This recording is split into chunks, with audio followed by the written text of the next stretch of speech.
Hey there, it's Wayfair here, where delivery and setup are as easy as a few taps on your phone. You're relaxing in an old hammock, scrolling Wayfair's app, when you spot it, a brand new patio set. Next thing you know, Wayfair delivers it right to your patio and sets it up. Oh, you need a new grill too? All right, Wayfair's got you covered. With Wayfair's Room of Choice delivery and fast expert setup on qualifying orders, life gets a little easier. Visit wayfair.com or the Wayfair app. Wayfair, every style, every home. How would you like a 15% discount to my daily email, the stack of stuff, the show notes, discounts to the conference, all of that? All you need to do is text the word show to 33777. You'll get the annual subscription with a 15% discount to my daily email. You'll get the stack of stuff, the links to the show notes, discounts to the conference, and so much more. All you have to do is text the word show, S-H-O-W, to 33777. Text show to 33777.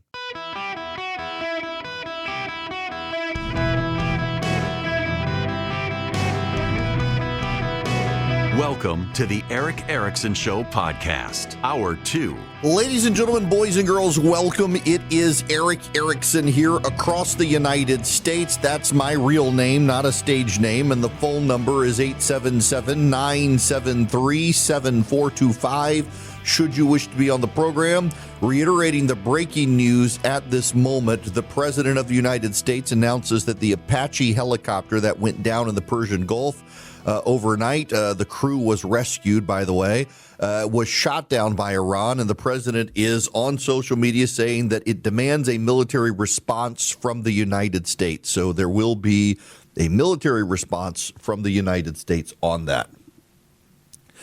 I know Mark Zuckerberg from Facebook, Meta. A while back, I sent a note to Mark Zuckerberg and said, I have to note that you are the only CEO of a major technology company that talks about AI in a way that does not scare the bejesus out of Americans.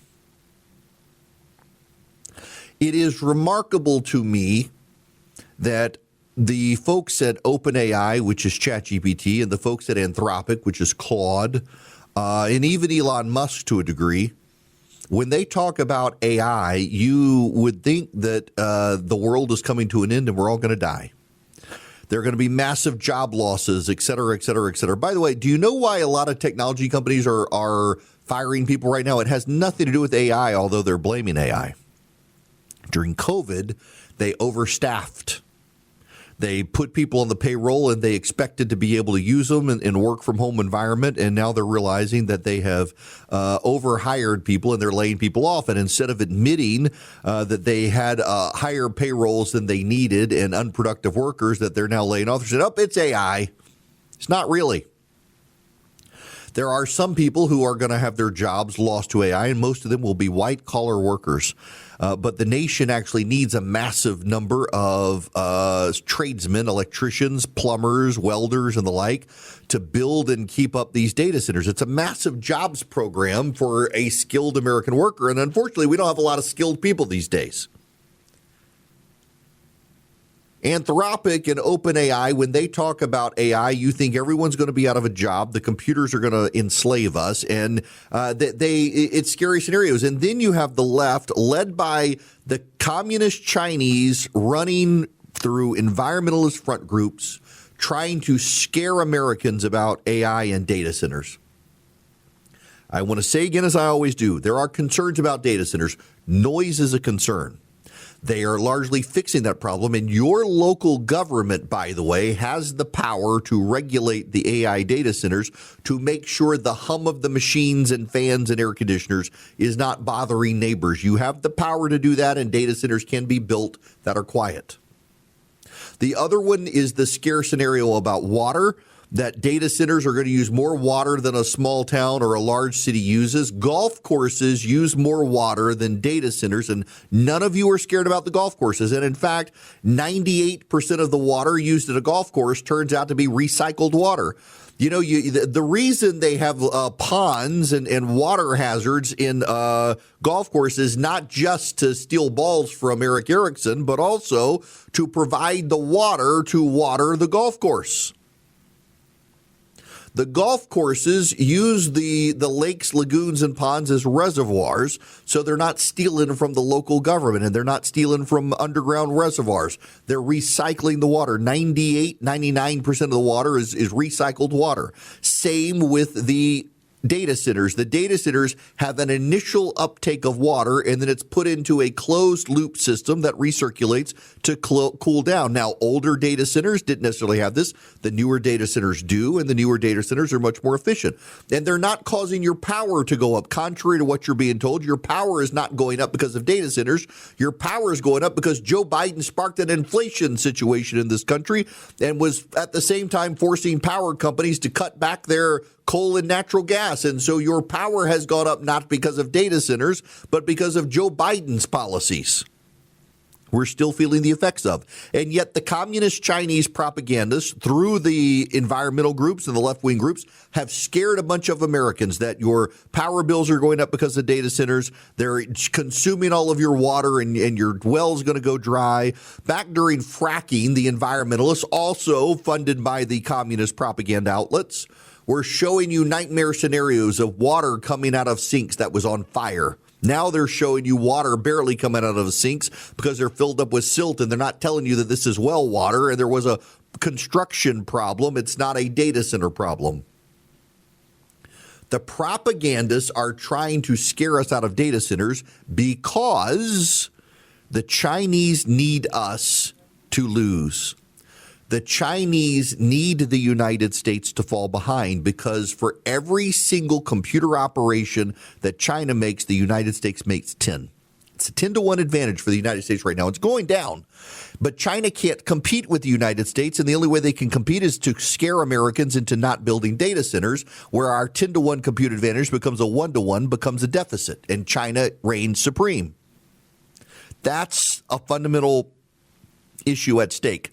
Helping the communist Chinese and helping the environmentalists are the insane CEOs of AI companies who are convinced that the way to sell Americans on AI is to scare the mess out of them. Well, along comes Dina Powell McCormick. Now, I should pause and tell you,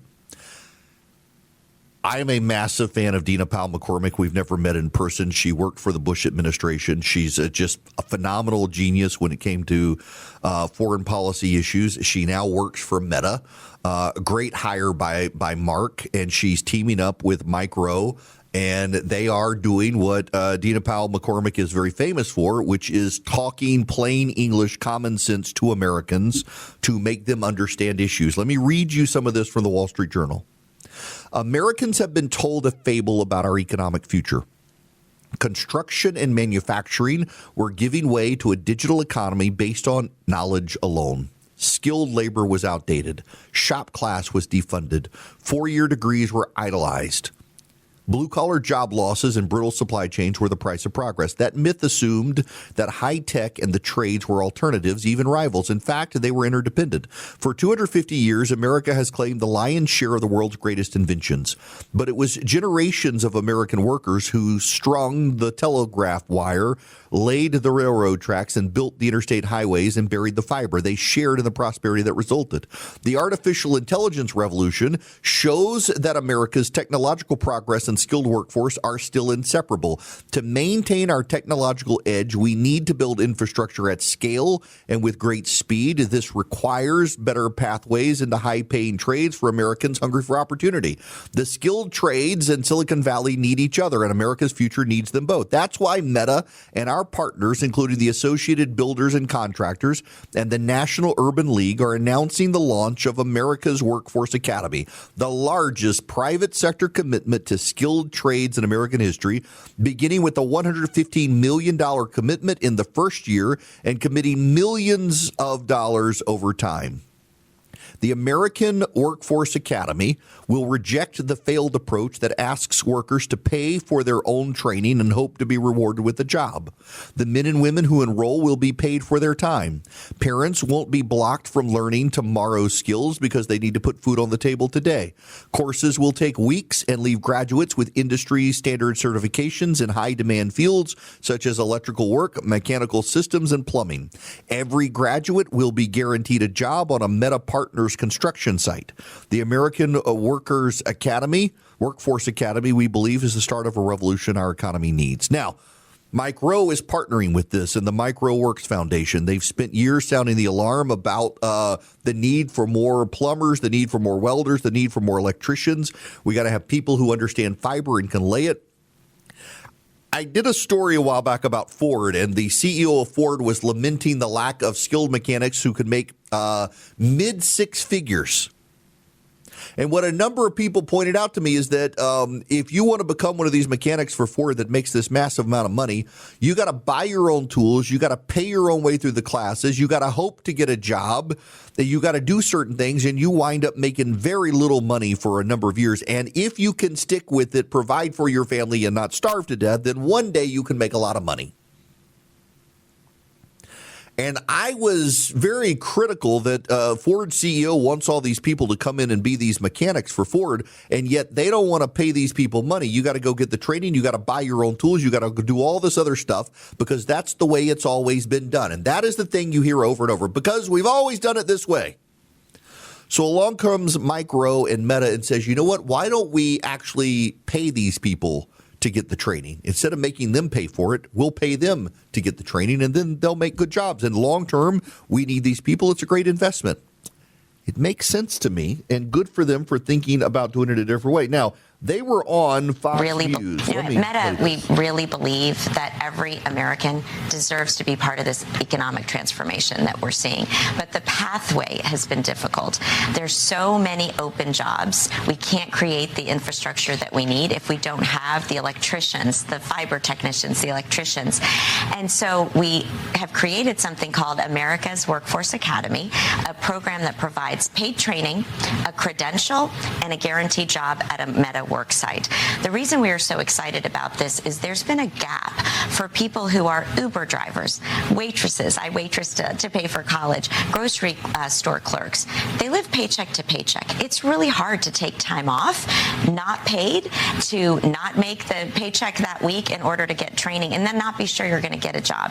We think that this program addresses those issues with a 5-week fast track program and a job at the end of it. And it's part of our belief that we shouldn't leave people behind right now. Of course. That the future really is for everyone. And these are high-paying jobs, we should point out. Very high-paying jobs, yeah. And this is the thing that Mike has taught us all for over 18 years.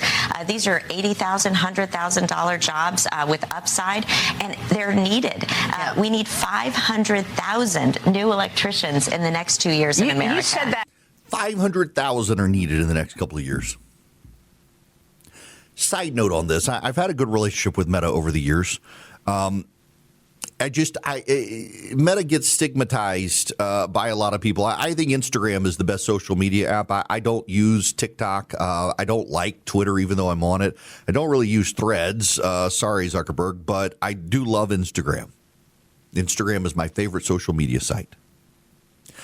I just find it so interesting that the CEO billionaire of the company, who is happily married with kids, whose wife is a successful doctor, they're like the most normal people in technology. And you've got the Sam Altmans out there and the Dario Amodis of the world out there trying to doom and gloom people. And the guy with a wife and kids who otherwise, despite his enormous wealth and owning half an island and whatnot, lives a rather ordinary existence and wants to go to UFC fights. Like the guys is the one out there saying, you know what, we can probably sell a vision to America that's not destructive, but is actually pro-America. This, by the way, is also the technology company that doesn't do business in China. There is actually one American technology company that is proud to be American and actually operates as American and doesn't want to sell data with dirty communist Chinese people who are trying to sabotage AI in the United States. And I find that very refreshing. And the fact that at a time you've got a massive organized campaign, and it is an op, that is scaring Americans about AI, amplifying your legitimate concerns with illegitimate concerns and muddying the water so much you can't tell the difference between the two. Along comes a company that says, you know what, why don't we actually show Americans they're going to benefit from this revolution, just like the Industrial Revolution. Can you imagine if the communist Chinese were around at the start of the Industrial Revolution, we would probably have a bunch of people still convinced we need to be in horse and buggies because it was good for the planet as opposed to in our cars today. So kudos to Meta and to Micro for recognizing there is a way to show Americans they're going to benefit from what's happening, not just with a lot of jobs created, but frankly with the power to power tomorrow and to beat the communist Chinese who are very much in this to scare you out of the future. Greetings, conversationalists. It is Eric Erickson here, 877-973-7425. Should you wish to be on the program today, I would be very happy to have you. Can we talk about the Knicks last night? Now, if you're a longtime listener of the program, I am not in any way, shape, or form a basketball fan. It's never been my sport.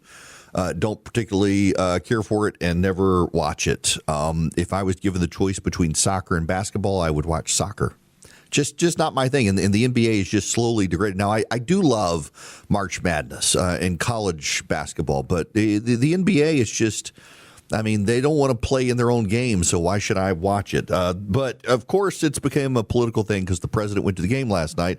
This is Hakeem Jeffries wearing his Knicks cap at his press conference.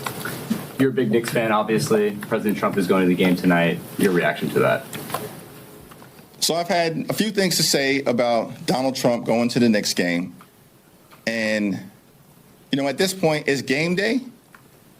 And I think Knicks fans just want to enjoy Game 3, the first home game that we've had in 27 years.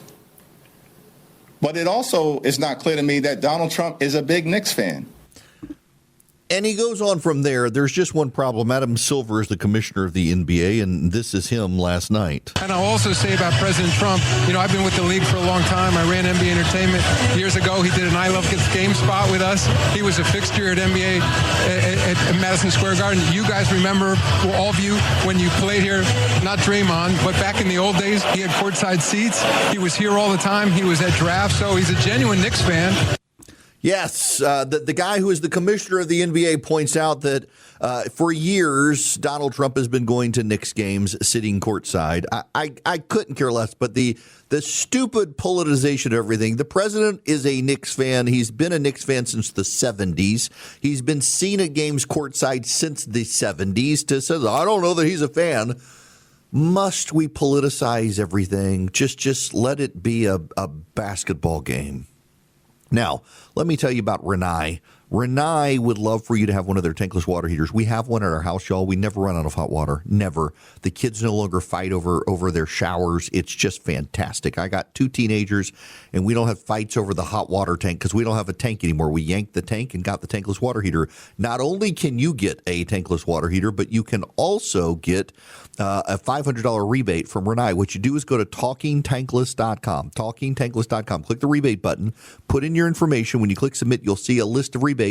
Click on the one with my name, Eric Erickson, and put in my first name, Eric, E-R-I-C-K. You get a $500 rebate. This is for your home, your personal home. You got to purchase and install by June 30th. You get a $500 rebate from Renai. And if you go to talkingtankless.com, after you get your rebate, you can also go find someone certified to install your tankless water heater, and you will never run out of hot water again. TalkingTankless.com. It's all right there at TalkingTankless.com. Get a Renai tankless water heater for your home like we have in our house. The fights will go away. Our power bill went down in our house because we got one. TalkingTankless.com.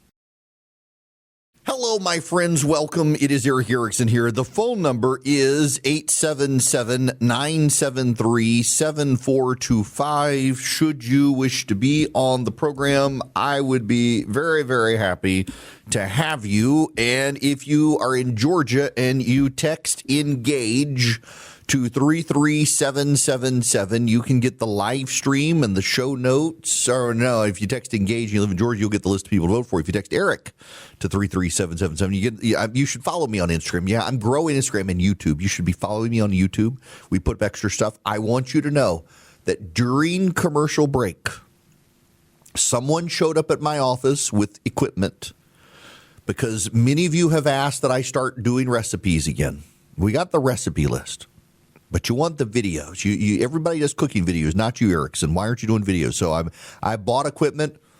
I will film my cinnamon roll recipe. That's right. You heard me. I will put it on video for you. So many people want my cinnamon roll recipe. It's become famous. So I'll do it for you. My cinnamon roll recipe.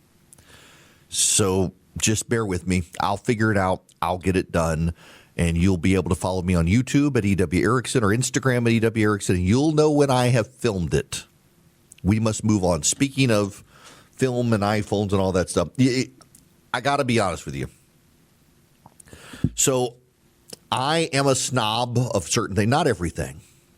I'd prefer a dive bar to a fancy restaurant. But I got a buddy of mine, Ben.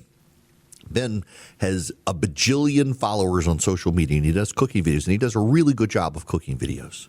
And he's like, you should start doing this on your iPhone. You just use your iPhone. And I'm like, see, I'm kind of like a film snob. Like, I want a good camera. And the iPhone is a great camera. Don't get me wrong. But I have in my head what I want to do and the focal length and the blur and the bokeh and all of that stuff. And so I bought this stuff. And it's way more complicated than it should be because he's right. I could use the iPhone, but this is just my personality and this is the way I work. And I absolutely, I gotta do it the right way, but it's the iPhone that is mesmerizing. I have in my hand my iPhone, and I want you people to know I'm an Apple snob. So I have my iPhone right here. To play the videos, I have my iPad Pro here. I have 3 studio displays. I have a Mac Studio here. In the other room, I have my Mac Mini. At home, I have my Mac laptop and my other iPad. I have my Apple Watch on. I am in the cult. I even have my AirPods right here on the desk. I am in the cult. When I go to New York City, I walk around the Apple Cube 7 times praying to Steve Jobs. I am that far into the cult. Steve Jobs Akbar. I am totally in the Apple tank. I don't care that they're a bunch of progressives. I don't care. It all works. It all works together. Everything syncs together. Everything just works. It plays well together. It works perfectly. And I want to be in the Apple universe. I even have my Apple TV is playing right now in here. I got an Apple TV in all the rooms in my office connected to TVs, and I love it. I love Apple. When I was a kid, I moved to Dubai. Trust me, there's a method to my madness in this monologue. There is, trust me. When I was a kid, we moved to Dubai, and in first grade in 1981, they rolled in an Apple IIe. Maybe it was a 2C.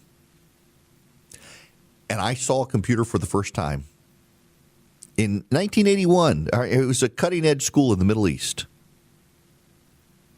By 4th grade, we were learning logo computer programming. And we learned to type. Mavis Beacon typing. We learned to type. I can type faster than I can write. I'm about 200 words a minute typing. I can type really fast. My wife types faster than me. But y'all, I've been typing, like required typing, since I was in 5th grade. In 1985, I have been typing that long. I type very fast. And by 7th grade, I was running the computer lab. That was my first job, was running the computer lab. And it was all Macs. And then we got the Macintosh. The Macintosh had come out. The 2GS, the Apple 2GS, still to this day, my favorite computer. I have sweet memories of playing on that computer. There was this music composition thing where you could put the notes in and pick the instruments, and I had this whole symphony played on. And no one's made a music composition app like that one that I had on the Apple 2GS in 1987, and it was fantastic. And I love the Apple 2GS. I love Apple. Now, I went to the school in the Middle East, and we were the only family, to my knowledge, we were the only family that did not have a computer in the house. We had an electric typewriter. Everybody else had computers. My friend James and my friend Kalyan, they both had Macs, like actual Apple Macintoshes. The others had some PCs. A lot of them had Apple IIes. They got the Macintosh. And my mind was blown. and we moved back to the States. And I went from being the only kid in school without a computer to being the only kid in the whole school with a computer. My parents got me a PC, Windows 3.1 PC back in the day. It was a blazing 66 megahertz, super fast at the time. And I typed all my papers, and here's the funniest part. So we had to, I'll tell on myself all these years later, we had spelling, and you had to write the word 5 times. And I asked my teacher if I could I wanted to type everything because I had the computer. Can I type them? She says, absolutely. My teacher in my public school in Louisiana did not have a computer, and she did not know that there was this thing called Control-C, Control-V, Control-V, Control-V. So I could type out the word. Let's say the word of the day was, I don't know, pepper. And I could type P-E-P-P-E-R. I could highlight it, Control-C, and then comma, Control-V, and then Control-V, Control-V, Control-V, and I was only typing it out once. And then the cut and paste. She had no idea. I mean, she didn't have a computer. Nobody had a computer. I had a computer. And then my friends, Elmer and Renee, they got a computer. And we were the kids with computers, and nobody else had computers. And I did computer programming, and I always wanted a Mac. When I got to college, I finally bought myself a Mac. Now, my parents bought the first one for me out of a Sears store. Yes, a Sears and Roebuck, a Performa Mac. And then I got a Mac. All the way back to Macs, and now everything in my house is Macs. And I was in line the first day for the iPhone. My wife to this day jokes that my buddy Clayton and we were in line for the iPhone up in Atlanta. We were in, I want to say we were in Lenox, maybe. I can't remember. No. We were, where were we? I can't remember. We were in one of the Apple stores. No, we were in Alpharetta somewhere. We must have been at North Point because Clayton lived in Alpharetta at the time. And we stood in line all day. I took off work and we stood in line. And my wife to this day jokes that one of us went as Chewbacca and the other is Princess Leia, standing in line to buy the first iPhone. I still got it. I love my iPhone. I love Apple. There is too much data now to dispute that the iPhone and the generation of devices that have come from the iPhone across the board, they're destroying our society. My buddy Tim Carney looks at this research. The diffusion of the iPhone explains 33 to 55% of the decline in the general fertility rate among women 15 to 44. There's a new study out. The new study essentially confirms that the iPhone amounts to birth control. It goes all the way back to the very first iPhone, and it looks at people who got the iPhone. The iPhone has caused people to become distracted and has caused people to tune out the world around them. Let me read you from the study. The U.S. general fertility rate has fallen by 22% since 2007, a sustained decline not readily explained by economic conditions, contraceptive use, housing, or childcare costs, or other commonly cited factors. We assess the potential role of a different shock, the diffusion of the smartphone. The U.S. rollout of the iPhone, the first modern smartphone, provides a natural experiment. From June 2007 through February 2011, the device was sold only on AT&T, allowing us to identify its effect from variation in AT&T's mobile broadband coverage. Entropy, balance, Poisson, and synthetic differences. Event studies imply the access to the iPhone reduced births by 4.5 to 8% at ages 15 to 19 and 3.2 to 6.6% at ages 20 to 24, with statistically significant but smaller declines among older cohorts. Placebo analysis applied to Verizon and Sprint's pre-2011 coverage footprint are null. Taken together, these cohort effects imply that the diffusion of the iPhone deepened the decline in births among women under 30 while suppressing the rise in births among older women. Overall, the diffusion of the iPhone explains 33 to 52% of the decline in the general fertility rate among women 15 to 44. Now, why? Again, national survey evidence on time, use, and sexual behavior is consistent with the iPhone reducing in-person interactions, increasing pornography use, and reducing sexual frequency. And again, you got to remember the iPhone was an AT&T exclusive from 2007 to 2011. So you look at people from 2007 to 2011 who had an iPhone. You compare them to the people at AT&T who didn't have an iPhone, and the people at Verizon and Sprint and the other cell phone carriers. And the people who had iPhones from 2007 to 2011, far less likely to have kids, far more likely to engage in pornography and things like that. The data is bearing out. But now, let me read you this from a college professor.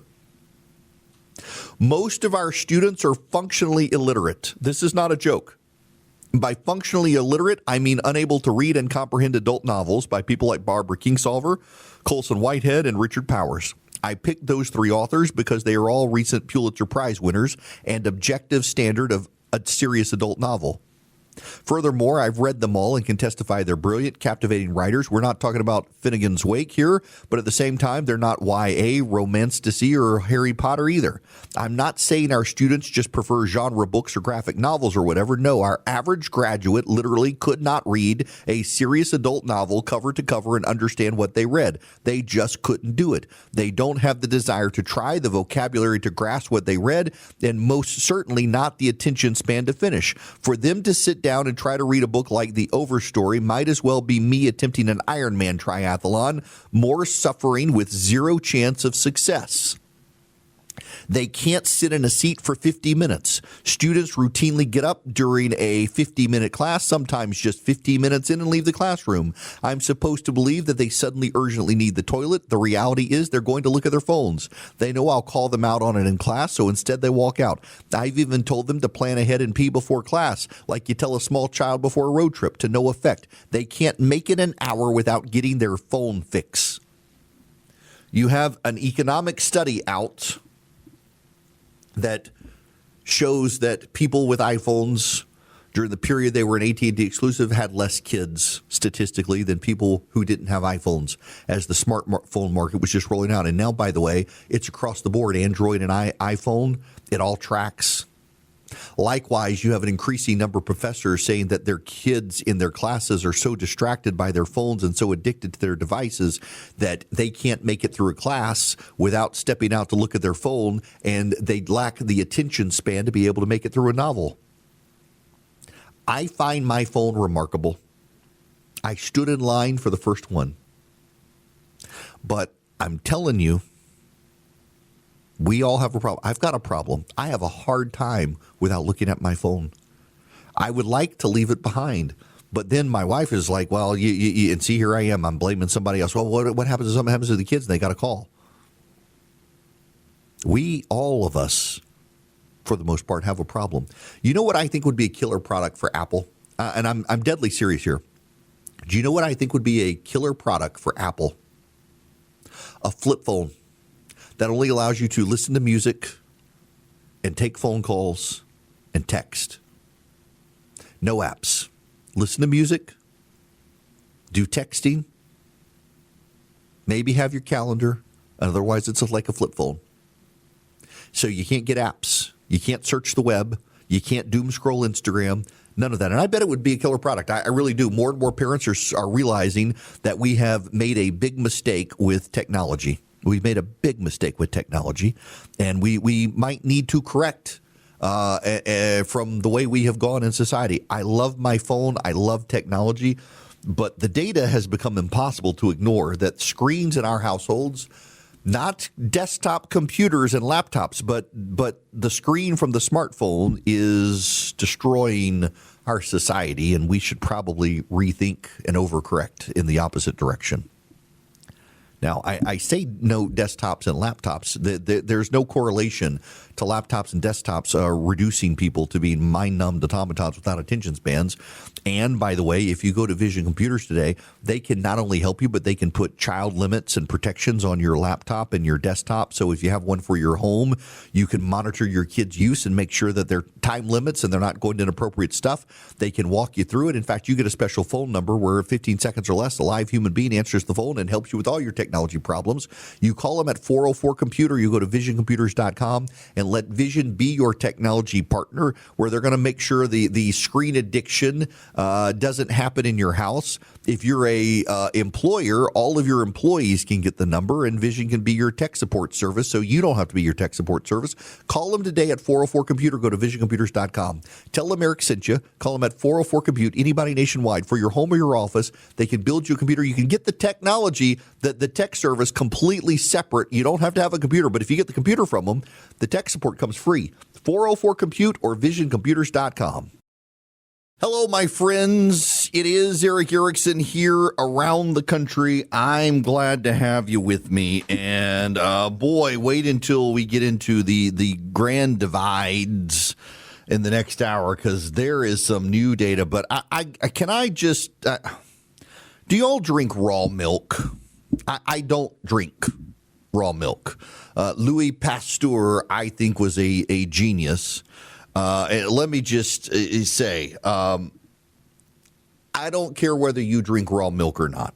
It's not my thing. I would rather pasteurize milk. I'm not a regular milk drinker either, except in like cereal coffee and things like that.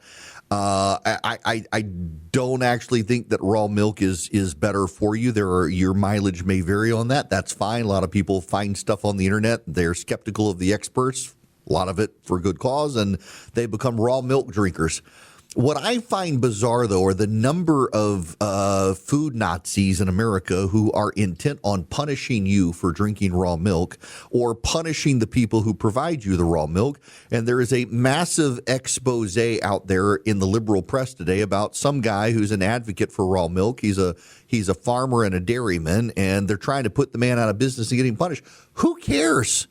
It should be your choice. I think that I'm not an advocate of raw milk. I don't think it actually is good for you. I think Louis Pasteur and pasteurization were brilliant for the world, saving a lot of lives. But if you want to do it, have at it. I really don't care. Some people really do believe that there's a benefit to it. Have at it. What infuriates me are the food Nazis who believe that you should be punished for letting your kids drink it, or you should be punished for drinking it, or someone should be punished for providing to it. Let's let the free marketplace of ideas reign supreme in this. Good gracious, people, stop with the nanny state regulation of people making food choices for themselves. Now, I want you to make a choice to go to askchapter.org/Erickson today if you've got questions about Medicare. If you're 64 or older, millions of seniors are overpaying for Medicare right now because you picked a plan and the plan keeps going up and maybe doesn't even cover you anymore. Your prescriptions change, your doctors change, and sometimes you got doctors and prescriptions that you don't want to change, and you need to find a plan that actually works for you. Chapter looks at every Medicare plan nationwide. They're the only ones who do this. They match your doctors, your prescriptions, your situation. If you're already on the right plan, they're going to tell you, and if not, they'll find you a better one. Seniors who switch save an average of $1,100. It's a free call, takes less than 20 minutes. Go to askchapter.org/Erickson. Don't overpay your Medicare. Askchapter.org/Erickson. It's less than 20 minutes, and it's a free call. Askchapter.org/Erickson.